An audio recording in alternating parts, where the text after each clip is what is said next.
Le sabbat signifie le repos, la cessation d'activité.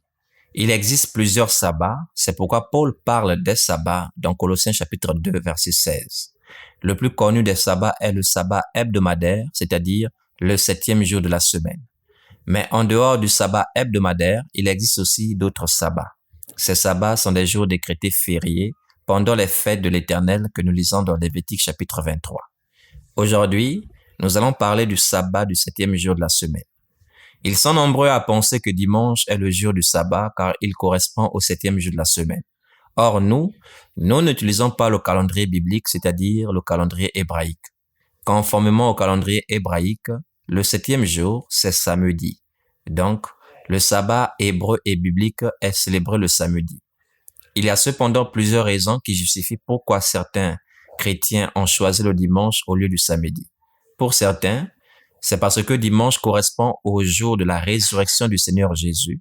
Quand nous lisons Marc chapitre 16 verset 9, il est écrit « Jésus est ressuscité le premier jour de la semaine ». Et selon le calendrier biblique, le premier jour de la semaine correspond à dimanche. Mais d'autres se servent simplement de la résurrection de Jésus comme prétexte, car dimanche, Sunday en anglais, correspond au jour du soleil. C'est donc l'adoration du Dieu solaire nommé Sol Invictus qui est fait sous la couverture du nom de Jésus. C'est d'ailleurs l'une des raisons pour lesquelles certains mouvements chrétiens ont rejeté l'adoration du dimanche pour revenir à samedi comme indiqué dans la loi de Moïse. C'est ainsi que les adventistes du 7e jour et d'autres organisations chrétiennes sont en désaccord. On a d'une part ceux qui suivent le sabbat du samedi et d'autre part ceux qui affirment que le dimanche est le nouveau sabbat car Christ est ressuscité en ce jour et les premiers chrétiens se réunissaient aussi le dimanche selon Actes des Apôtres chapitre 20 verset 7 et 1 Corinthiens chapitre 16 1 à 2. Alors, qui dit vrai et qui s'égare?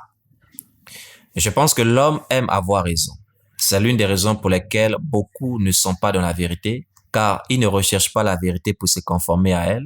Tout ce qu'ils veulent, c'est avoir raison. Je dis donc, tous ont raison, bien que tous soient loin de la vérité. Car le sabbat pour les vrais adorateurs n'est pas charnel, mais spirituel. Nous sommes aujourd'hui ces adorateurs que le Père demande, c'est-à-dire ceux qui l'adorent en esprit et en vérité. Puisque vous cherchez à avoir raison au lieu de chercher la vérité, continuez à vous déchirer pour un jour charnel que vous pensez être le véritable sabbat. Je vais néanmoins me donner la peine d'expliquer la vérité aux petits enfants qui ont soif de la vérité et qui veulent adorer le Père en esprit et en vérité. Nous avons déjà défini le sabbat. Cela signifie le repos. Voyons ensemble l'origine de ce sabbat hebdomadaire. Genèse chapitre 2, versets 1 à 3. Il est écrit « Ainsi furent achevés les cieux et la terre et toute leur armée. Dieu acheva au 7e jour son œuvre qu'il avait faite. Et il se reposa au 7e jour de toute son œuvre qu'il avait faite. Dieu bénit le 7e jour et il le sanctifia parce qu'en ce jour, il se reposa de toute son œuvre qu'il avait créée en la faisant. » Nous voyons ici que Dieu a créé le monde en 6 jours et il s'est reposé le 7e.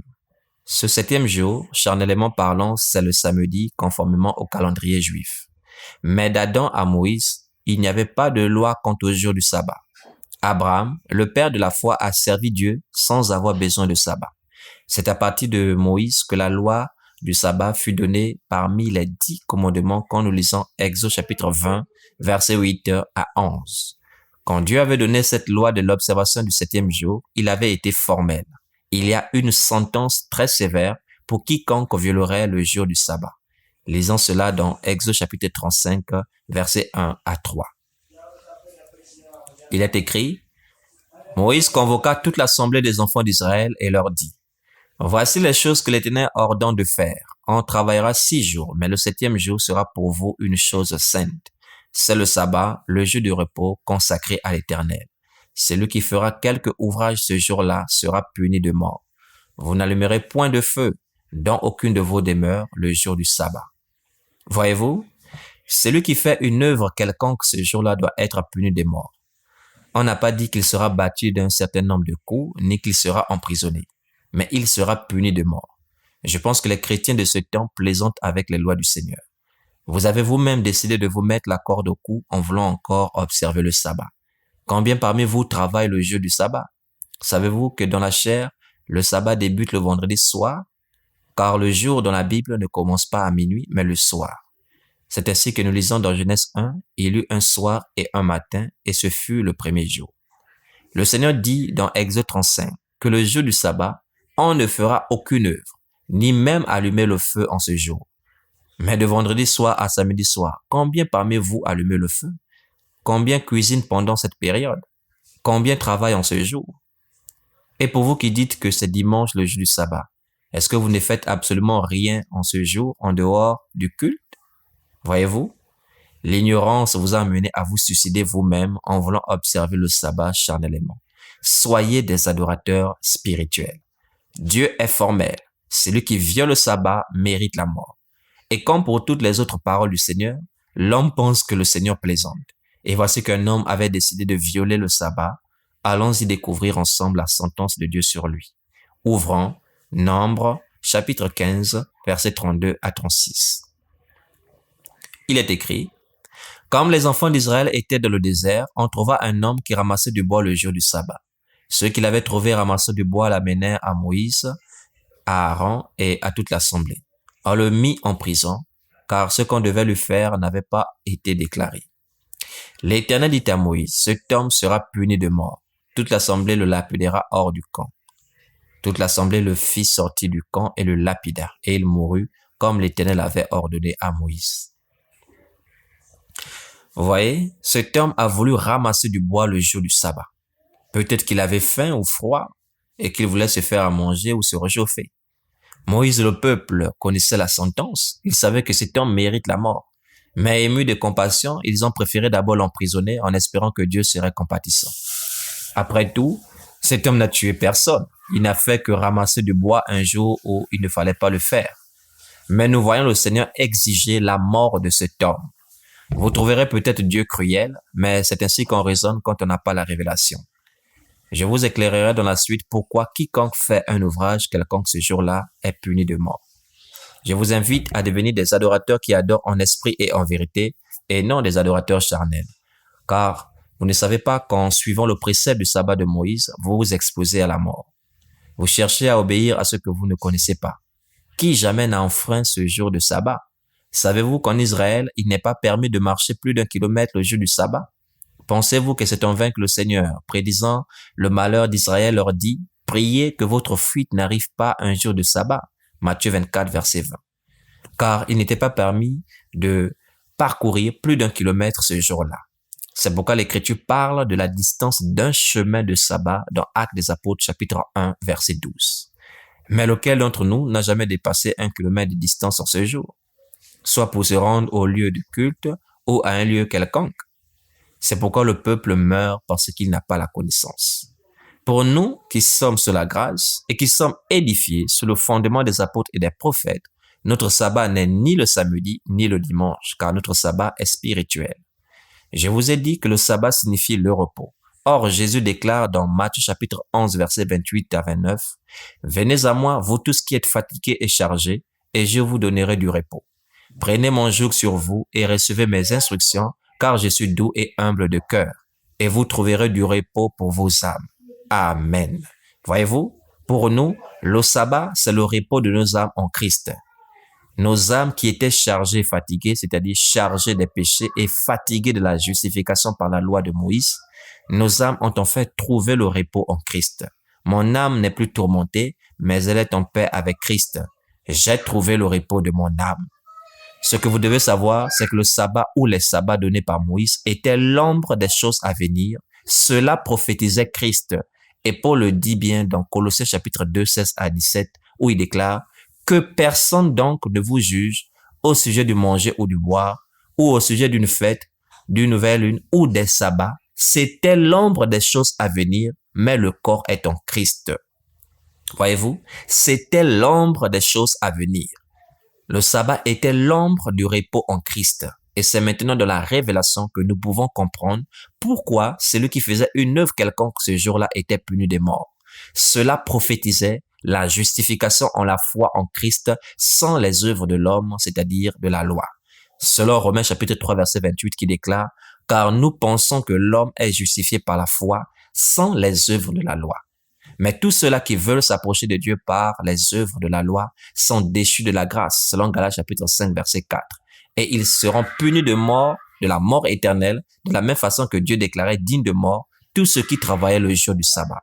Et que celui qui a des oreilles pour entendre, entende. Il est écrit dans Hébreux chapitre 4, verset 9, « Il y a donc un repos de sabbat réservé au peuple de Dieu. » Mais ce sabbat n'a rien d'un jour de la semaine. C'est d'ailleurs ce que dit le même apôtre dans les versets qui précèdent. Lisons Hébreux chapitre 4, versets 3 à 8. Il est écrit, « Pour nous qui avons cru, nous entrons dans le repos, selon qu'il dit, « Je jurai dans ma colère, ils n'entreront pas dans mon repos. » Il dit cela quoique ses œuvres eussent été achevées depuis la création du monde. Car il a parlé quelque part ainsi du septième jour, et Dieu se reposa de toutes ses œuvres le septième jour. Et ici encore, ils n'entreront pas dans mon repos. Or, puisqu'il est encore réservé à quelques-uns d'y entrer, et que ceux à qui d'abord la promesse a été faite n'y sont pas entrés à cause de leur désobéissance, Dieu fixe de nouveau un jour aujourd'hui en disant dans David si longtemps après, comme il est dit plus haut, aujourd'hui, si vous entendez sa voix, n'endurcissez pas vos cœurs. Car si Josué leur eût donné le repos, il ne parlerait pas après cela d'un autre jour. À la lumière de ce que nous venons de lire, Dieu a fixé un nouveau jour de sabbat, qui n'a rien du sabbat du septième jour de la semaine. Il s'agit d'un sabbat spirituel qui est son royaume, dont la clé pour entrer est la foi.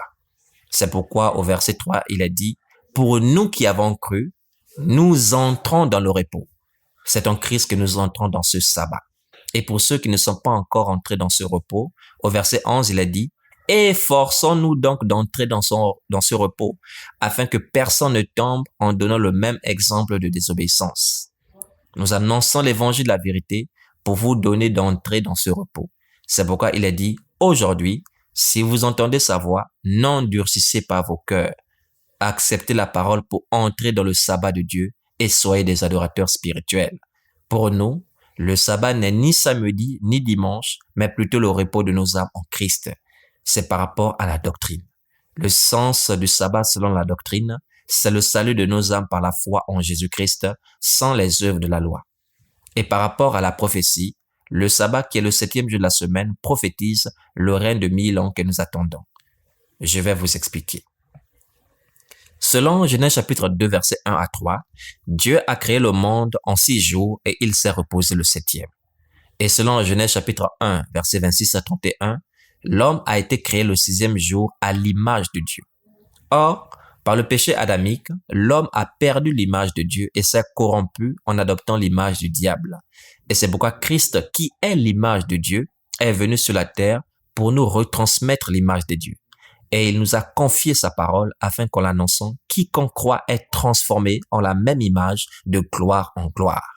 Ainsi, prophétiquement parlant, nous sommes dans le 6e jour où Dieu créa l'homme à son image. C'est pourquoi il est écrit dans 2 Corinthiens chapitre 5 verset 17, « Si quelqu'un est en Christ, il est une nouvelle créature. » Voyez-vous, nous sommes dans la nouvelle création.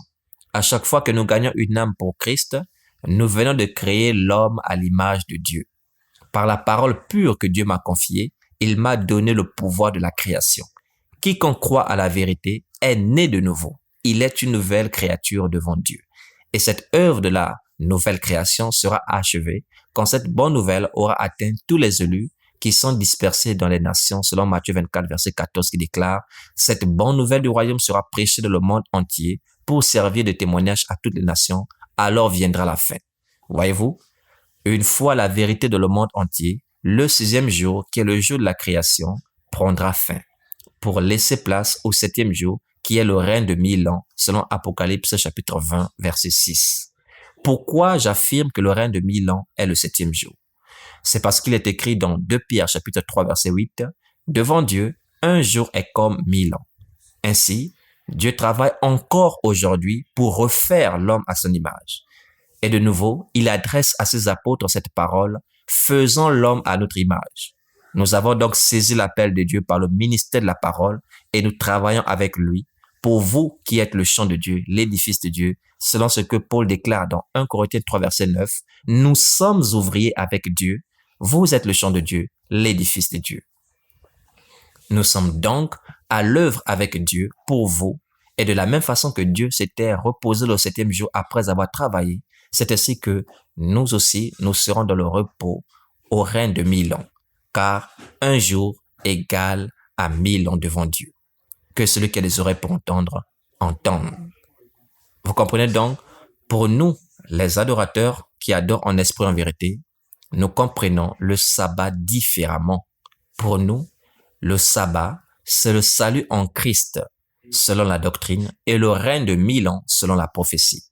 Pour ceux qui ont des jours charnels, nous n'observons pas les jours. Et tous ceux qui le font, nous craignons de travailler inutilement pour eux. Et c'est ce que dit l'apôtre Paul aux Galates, dans Galates chapitre 4, versets 10 à 11, en ces termes. Vous observez les jours, les mois, les temps et les années. Je crains d'avoir inutilement travaillé pour vous. Ce n'est pas parce que Acte 20, verset 7 et 1 Corinthiens 16, 1 à 2 montrent l'église réunie un dimanche que ce jour serait le sabbat des chrétiens. Et ce n'est pas parce que Paul a prêché un samedi dans Acte 13, 44 que le samedi était le sabbat des premiers chrétiens.